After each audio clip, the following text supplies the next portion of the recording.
Obsessive compulsive disorder hija kundizzjoni tas-saħħa mentali ikkaratterizzata minn issibijiet mhux mixtieqa li ripetutament ibernu f'moħħ persuna.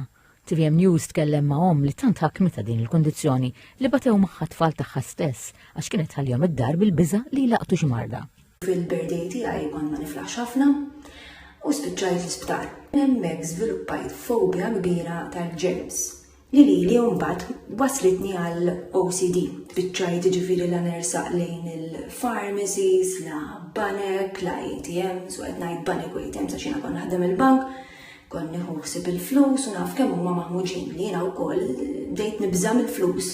Ġifieri, allura l-ħin kollu nuża il-hand sanitizer. Kif jiena rajt li minħabba fija qed ibati ħaddieħor fittix lajnuna. Il-psikoterapista Dr. Claudette Portelli spjegat lil TVM News li l-ossessjonijiet jimmanifestaw ruhom f'diversi modi. Però l-OCD mhix biss biża mill-kontaminazzjoni u ħasil tal-idej. Pereżempju jibża iweġġa l-ħaddieħor jew lilu nnifsu. Għandek ukoll pereżempju persuni li jibżgħu li jweġġgħu lill-Alla. Għandek relational OCD. Jiġifieri għandek persuni li jibżgħu lil fatt li jiġihom dubju, alright, fuq il-maħbuba jew il-maħbub tagħhom. Jażbu li qed jitraduhom.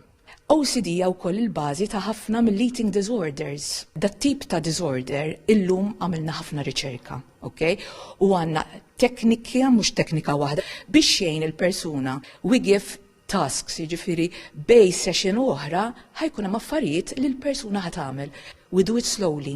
Li l-persuna tkun tista' u tibda tgħid kapaċi. Nista.